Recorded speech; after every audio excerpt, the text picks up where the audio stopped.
Hello दोस्तों, नमस्कार। आपका बहुत बहुत स्वागत है आपके अपने YouTube channel victorious coaching classes में। दोस्तों, आपको इस चैनल के माध्यम से आगामी सभी भर्ती परीक्षाओं की तैयारी लगातार करवाई जाएगी। और यदि आप भर्ती परीक्षाओं की तैयारी अच्छे ढंग से करना चाहते हैं और इम्पॉर्टेंट कंटेंट आपको चाहिए और पहली बार चैनल पर विजिट कर रहे हैं तो चैनल को सब्सक्राइब कर लीजिए और वीडियो को लाइक कर दीजिए। पाठ्यक्रम में हम देखने वाले हैं ग्रामीण परिवेश और भूमि मापन की इकाइयों से संबंधित कुछ महत्वपूर्ण प्रश्न। तो यदि आप लेखपाल भर्ती की तैयारी कर रहे हैं तो ये ऐसे क्वेश्चन हैं 15 क्वेश्चन जो बहुत ही इम्पॉर्टेंट हैं और पूरी संभावना है एग्ज़ाम में आने की। तो आइए देख लेते हैं। और आपके सामने पहला क्वेश्चन है कि निम्न में से किस यंत्र की सहायता से क्षैतिज व ऊर्ध्वाधर कोणों का सही मापन किया जाता है। पहला ऑप्शन है ओपिसोमीटर, दूसरा ऑप्शन है प्लेन टेबल और तीसरा ऑप्शन है थियोडोलाइट और चौथा ऑप्शन है वर्नियर। तो आपको सही उत्तर बताना है कि किस यंत्र की सहायता से क्षैतिज एवं ऊर्ध्वाधर कोणों का सही मापन किया जाता है। तो सही विकल्प इसका क्या होगा? तो आपको बता दें, इसका सही विकल्प होगा थियोडोलाइट, यानी विकल्प सी सही होगा। याद रखेंगे।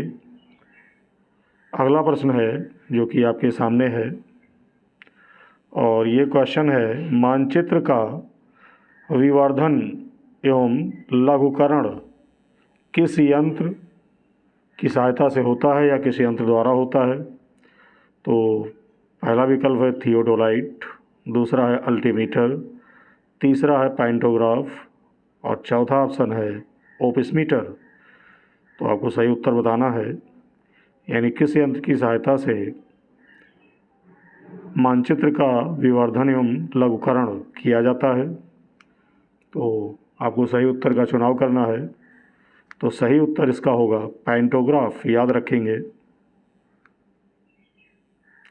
अगले प्रश्न पर आते हैं और काफ़ी इम्पोर्टेंट प्रश्न है। प्रश्न आपका ये है कि भूमि का उपयोग करने के एवज में किसानों से वसूल किया जाने वाला कौन सा कर है, रिक्त स्थान में भरना है। तो पहला ऑप्शन है आयकर, दूसरा है बिक्री कर, तीसरा लगान और चौथा है उपकर। तो आपको बताना है कि भूमि का उपयोग करने के एवज में किसानों से वसूल किया जाने वाला कर कौन सा है। तो ये कर जो आपका होता है इसे लगान कहते हैं। क्या कहते हैं? लगान। ये अमीन द्वारा वसूला जाता है प्रायः। अगले प्रश्न पर आते हैं और अगला प्रश्न है कि स्वतंत्रता पूर्वक काश्तकारों द्वारा देय किराया सकल उत्पादन का कितना प्रतिशत निर्धारित था? यानी स्वतंत्रता पूर्वक, एक बार फिर पढ़ दे रहा हूँ, काश्तकारों द्वारा देय किराया सकल उत्पादन का यानी संपूर्ण उत्पादन का कितना प्रतिशत निर्धारित था? पहला ऑप्शन है 20 से 25%, दूसरा है 35 से 50%, तीसरा है 35 से 75%, चौथा है 50 से 80%। तो सही विकल्प का चुनाव करना है। तो सही उत्तर इसका क्या होगा? तो सही उत्तर इसका होगा 35 से 75%, यानी विकल्प सी सही होगा। याद रखेंगे। अगले प्रश्न को देख लेते हैं और अगला प्रश्न है भारत की कुल जनसंख्या के कितने प्रतिशत लोग उत्तर प्रदेश में निवास करते हैं? बहुत बार पूछा गया है। याद रखेंगे। पहला ऑप्शन है 12%, दूसरा है 14%, तीसरा ऑप्शन है 16.5% और चौथा ऑप्शन है 18.5%। तो आपको बताना है कि भारत की कुल जनसंख्या के कितने प्रतिशत लोग उत्तर प्रदेश में निवास करते हैं। तो इसका सही उत्तर विकल्प सी होगा, यानी 16.5%। मोस्ट इम्पॉर्टेंट क्वेश्चन है और आने के पूरे चांसेस हैं। याद रखेंगे। अगला प्रश्न आपके सामने है प्रश्न नंबर 6 और प्रश्न है जरीबी लाइन की ओर जाने वाली मेड़ को क्या कहा जाता है।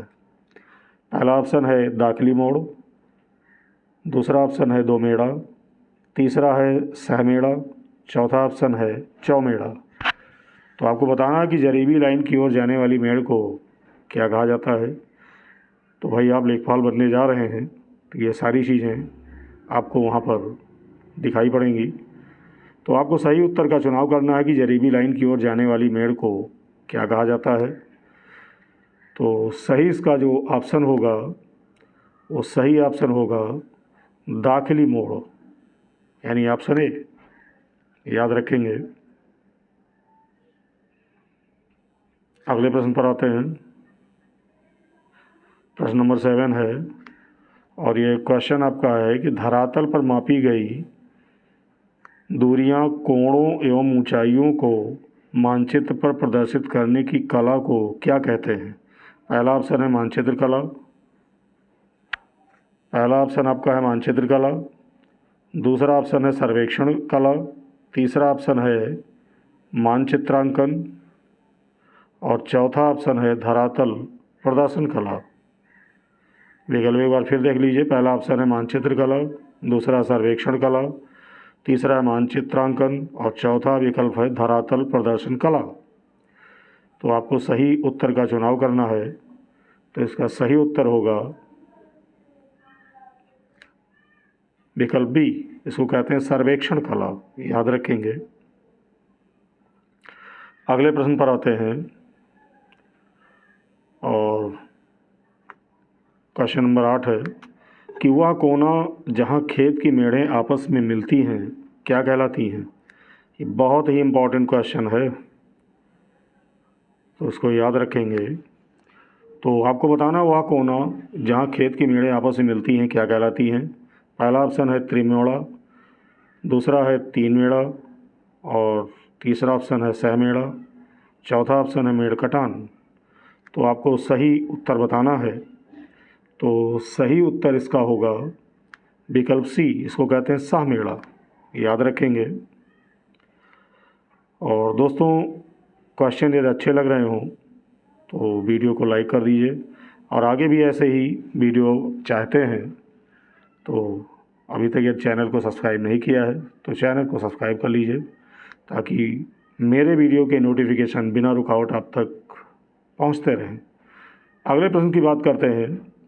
प्रश्न संख्या 9 है किसी दी गई निर्देश दिशा या यामोत्तर से किसी रेखा तक क्षैतिज कोण कहलाता है, यानी क्या कहलाता है। पहला ऑप्शन है दिक्मान कोण, दूसरा है ज्यामितीय कोण, तीसरा है आपतिक कोण और चौथा ऑप्शन है ये सभी।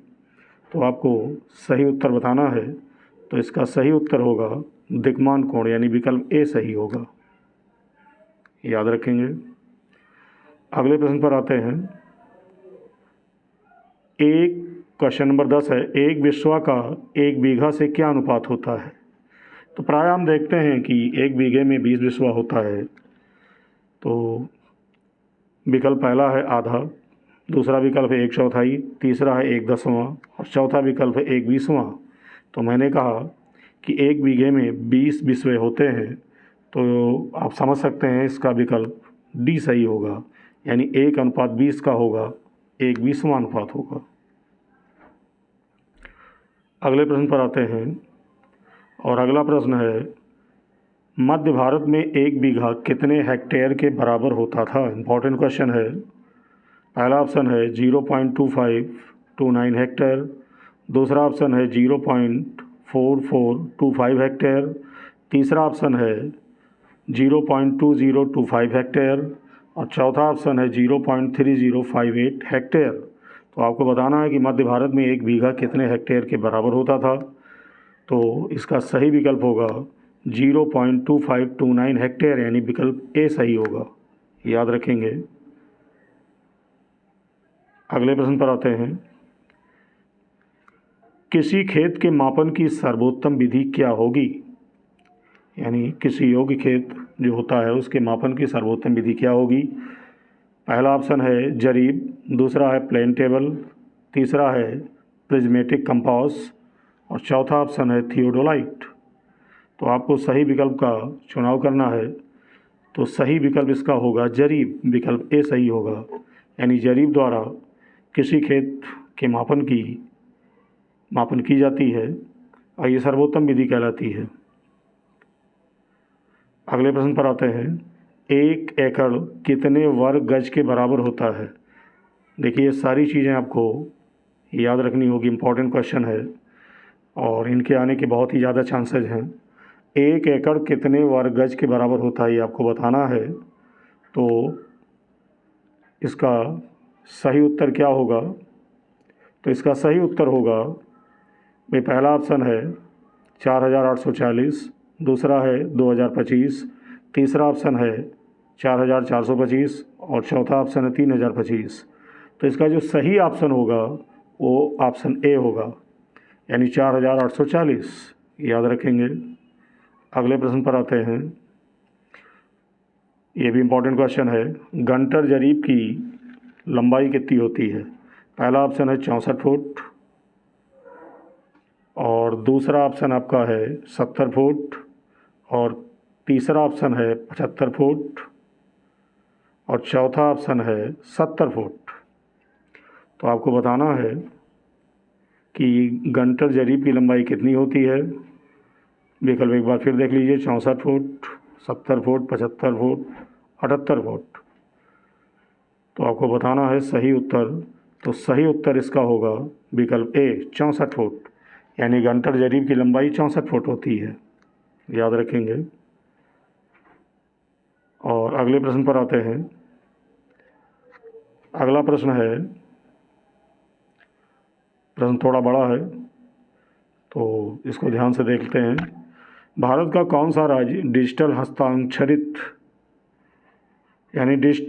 हस्ताक्षरित रिकॉर्ड को कैडेस्ट्रल मैप यानी क्षेत्र का रिकॉर्ड स्वामित्व जमीन के मूल से जोड़ने की प्रक्रिया को पूरा कर लिया गया है। यानी उस राज्य का नाम बताना है। पहला ऑप्शन है त्रिपुरा, दूसरा है महाराष्ट्र, तीसरा है आंध्र प्रदेश और चौथा ऑप्शन है तेलंगाना। तो सही उत्तर का चुनाव करना है। तो इसका सही उत्तर होगा त्रिपुरा, विकल्प ए। तो इसको याद रखेंगे। तो ये थे दोस्तों आज के महत्वपूर्ण 15 क्वेश्चन। विकल्प सारे आप याद रखेंगे तो जो सही विकल्प हैं। तो वीडियो आपको कैसा लगा कमेंट करके अवश्य बताइएगा और यदि वीडियो अच्छा लगा हो तो वीडियो को लाइक कीजिए, ज़्यादा से ज़्यादा शेयर कीजिए और यदि अभी तक चैनल को सब्सक्राइब नहीं किया है तो चैनल को सब्सक्राइब कर लीजिए। तो मिलते हैं एक नए कंटेंट के साथ एक नए वीडियो में। तब तक के लिए बहुत बहुत धन्यवाद।